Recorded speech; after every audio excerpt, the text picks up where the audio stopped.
तो उसके बाद हमारे पास क्वेश्चन है इंटीग्रेशन में से। क्वेश्चन कुछ ऐसा है 1/x into x raise to n plus 1। यहाँ पे ये जो क्वेश्चन है वो कॉमन क्वेश्चन है x raise to n power के लिए। एन की जगह पे आपको कोई भी वैल्यू गिवन हो सकती है। तो जब इस टाइप के क्वेश्चन आते हैं तो उसके सिंप्लीफाई करने के लिए एक पर्टिकुलर मेथड है, वो मेथड आपको पता होना चाहिए। वो मेथड क्या है? तो यहाँ पे x के जो मल्टीपल में फंक्शन है वो क्या है? x raise to n plus 1। अगर हम x रेज टू एन की जगह पे क्या वैल्यू सपोज करते हैं t, तो दोनों साइड क्या करना पड़ेगा? With respect to x differentiation करना पड़ेगा। डिफरेंशिएशन में क्या होता है? पावर आ जाएगी आगे, सो n आ जाएगा आगे, 1 पावर क्या होगी? डिक्रीज, यानी कि n माइनस 1 dt बाय क्या मिलेगा? dx। अभी यहाँ पे वैल्यू अगर हमको यहाँ पे पुट करनी है तो यहाँ पे dx है, लेकिन ऊपर की साइड मल्टीप्लिकेशन में x raise to n minus 1 नहीं है। सो हम क्या करेंगे? इस वाले फंक्शन को x raise to n minus 1 से मल्टीप्लाई करेंगे and x raise to n minus 1 से क्या करेंगे? डिवाइड करेंगे। तो हमको क्या मिलेगा? इंटीग्रेशन, इसको मल्टीप्लाई करेंगे x raise to n minus 1 से, तो हमको मिलेगा x raise to n minus 1 upon x into x raise to n minus 1 bracket में x raise to n plus 1 dx। यहाँ पे x into x raise to n minus 1, यहाँ पे power कुछ नहीं है तो 1। हमको पता है बेस सेम है तो पावर का क्या होगा? Addition. So 1 plus n minus 1 plus 1 minus 1 cancel, तो यहाँ पे क्या बचेगा? x raise to n। तो हमको मिलेगा integration x raise to n minus 1 upon x raise to n bracket में x raise to n plus 1 dx।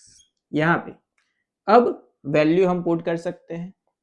इसमें अगर हम x raise to n minus 1 dx को सब्जेक्ट बनाए, so x raise to n minus 1 dx that is equal to क्या होगा? dt by n। n जो है वो कांस्टेंट वैल्यू है तो बाहर लिख लेते हैं। तो यहाँ पे इसकी जगह पे वैल्यू क्या आ जाएगी? dt by n। 1 upon n जो है वो कांस्टेंट है तो वो लिख लिया बाहर। इसकी जगह पे आ जाएगा dt upon x raise to n, उसकी जगह पे वैल्यू क्या सपोज की? t, ब्रैकेट में आएगा t प्लस 1। अब ये हो गया पार्शियल फ्रैक्शन। पार्शियल फ्रैक्शन की फॉर्मूला से कंपेयर करते हैं तो क्या लिख सकते हैं? 1 upon t into t plus 1 is equal to a upon first fraction क्या है? t, so a upon t plus b upon t plus 1। इसका इंटीग्रेशन करें या फिर इसका इंटीग्रेशन करें, आंसर सेम मिलेगा, लेकिन इसका इंटीग्रेशन करने के लिए a एंड b की वैल्यू पता होनी चाहिए। तो वापस आगे जैसे किया t एंड t प्लस 1, उसका एलसीएम क्या होगा? दोनों का मल्टीप्लिकेशन, तो क्रॉस मल्टीप्लाई होगा। ये वैल्यू यहाँ पे मल्टीप्लाई में, ये वैल्यू यहाँ पे मल्टीप्लाई में, तो क्या मिलेगा? 1 upon t into t plus 1 that is equal to a into t plus 1 plus b into t, division में क्या आएगा? t into t plus 1। दोनों साइड डिवीजन क्या हो जाएगा? कैंसिल। तो फाइनली मिलेगा 1 that is equal to a into t plus 1 plus b into T.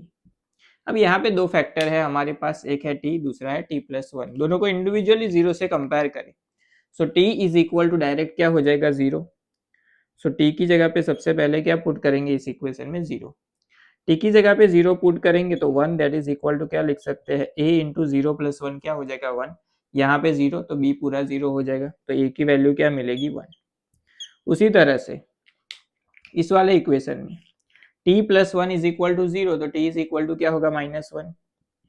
तो यहाँ पे माइनस 1 पुट करते हैं तो क्या होगा? 1 that is equal two plus 1 minus 1 0, तो a वाला पार्ट पूरा 0।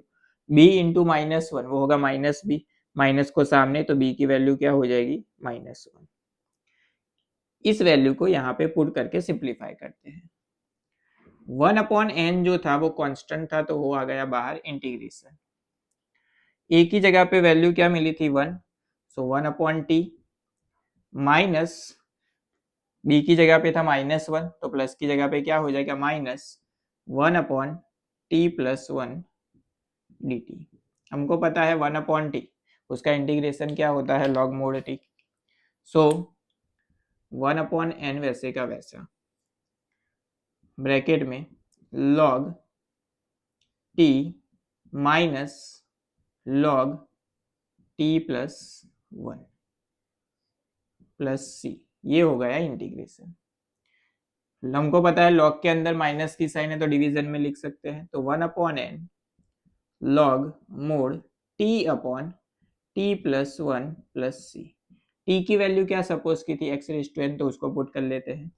सो 1/n log mod x raise to n upon x raise to n plus 1 plus C.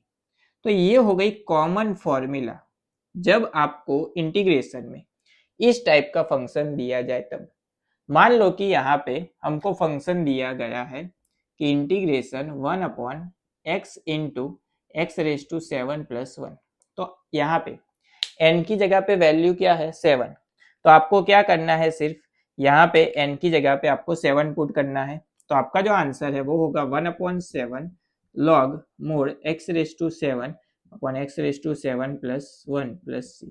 ये हो गया आपका डायरेक्ट आंसर। इस फॉर्मूला को अगर आप याद रख लो तो 1 मार्कर क्वेश्चन में यानी कि एमसीक्यू में आपको ये हेल्प हो सकती है।